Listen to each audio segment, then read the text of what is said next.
احمد مشتاق، تقریباً سبھی، شہرت بخاری، ہم ان کے ساتھ بیٹھنے لگے اور دوستی ہو گئی۔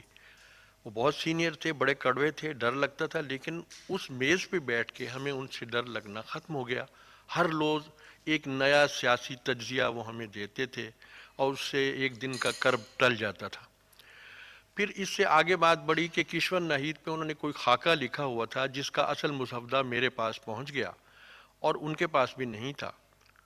اردو مرکز لندن سے بھی فرمائش آئی اور لوگوں نے کہا کہ اس کی کاپی چاہیے، تو میں نے سوچا کہ ان کے اور خاکے بھی ہیں، ان کی تلاش کی جائے، اور یہ کام 3 سال میں ہوا، کیونکہ مرحوم امروز سے بھی ایک حسرت موہانی کا خاکہ امروز میں چھپا تھا جو مرحوم ہو چکا تھا، اور اس میں جا کے تلاش کرنا جس کی تاریخ بھی بشیر صاحب کو یاد نہیں تھی، کیونکہ کتاب چھپوانے میں وہ بالکل دلچسپی نہیں رکھتے تھے۔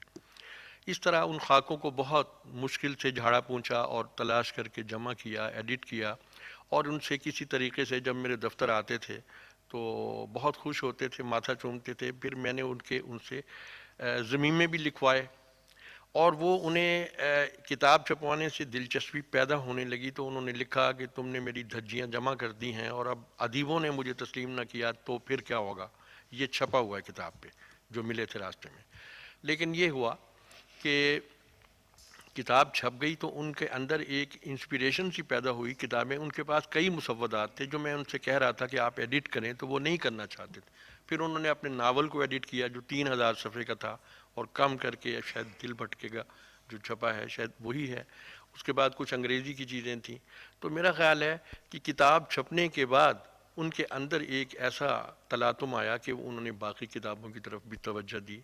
ہمیں تو وہ ایک شجر سایہ دار کی طرح ملے تھے، اور ہم ان کے نیچے بیٹھتے رہے اور ان سے بینش کی باتیں سنتے رہے۔ ہمیں تو یہ سب اس طرح یاد ہے۔ Thank you. شکریہ، ماشاء اللہ۔ اب میں دعوت دے رہا ہوں شجاعت ہاشمی صاحب کو۔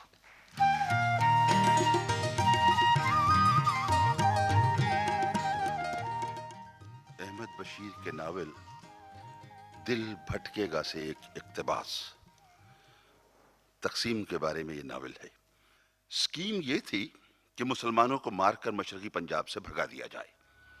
مہاراجہ پٹیالہ، دوسرے سکھ راجے اور سکھ جاگیردار مسلمانوں کے قتل عام کے لیے تیار ہو چکے تھے۔ جب ماسٹر تارا سنگھ نے لاہور اسمبلی کی سیڑھیوں پر کرپان لہرائی تو یہ مشرقی پنجاب میں مسلمانوں کے قتل عام کا اذن تھا۔ اس وقت لوگوں نے سمجھا کہ ماسٹر تارا سنگھ جوش خطابت میں کچھ آگے نکل گیا ہے، مگر سکھوں کے بکھرے ہوئے ہجوم اور ہندو مہاسبھا کے زرد جھنڈوں والے رضاکاروں کے غول تلواریں اور نیزے لہراتے ہوئے شہر میں پھیل گئے۔ جمال کو یہ ایک دلچسپ ہنگامہ لگتا تھا، مگر مفتی کا رنگ زرد ہو گیا۔ اس نے کہا، واپس چلو، کرشن نگر میں میری بہن رہتی ہے، اس کو اور اس کے بچوں کو وہاں سے نکال لائیں۔ کرشن نگر جس علاقے میں آباد ہوا، اس کی زمین ایک ہندو سوسائٹی نے مسلمان ذمہ دار سے خریدی تھی، مگر مالک کو ایک ٹکڑا الاٹ کرنے کے بعد کسی مسلمان کو یہاں جگہ نہ ملی۔ ایک مفتی کی بہن مسلمان تھی جو اس علاقے میں کرائے پر رہتی تھی۔ کرشن نگر پنجاب سیکریٹریٹ کے عقب میں واقع ہے اور اس میں داخلے کا ایک ہی راستہ ہے۔ جب مفتی اور جمال بڑے ڈاک خانے کے پاس پہنچے تو سکھوں اور مہا سبھائیوں کا ایک بڑا جلوس ست سری اکال اور ہر ہر مہادیو کے نعرے لگاتا ہوا ادھر سے گزرا۔ موڈ اس کا بڑا خراب تھا۔ مفتی نے کہا، چلو چلو کرشن نگر چلو، جلدی کرو۔ مفتی اور جمال دوڑتے بھاگتے کرشن نگر جا پہنچے۔ نکڑ پر مہا سبھا کے سیوادار اور 12 بور کی بندوقیں اور ننگی تلواریں لیے کھڑے تھے، مگر ابھی ان پر خون کا کوئی دھبا نہ تھا، کیونکہ کوئی مسلمان ادھر آیا ہی نہ تھا۔ مفتی اور جمال نے چال ٹھیک کر لی۔ انہیں اطمینان سے چلتے دیکھ کر سیواداروں نے انہیں ہندو سمجھ لیا تھا۔ مفتی کی ہمشیرہ با پردہ عورت تھی۔ مفتی نے اسے کہا، بہن آج برقع نہ پہنو۔ اس پر وہ بہت گھبرائی۔ برقعے کے بغیر چلنے کی اسے عادت نہ تھی۔ جمال نے کہا، بہن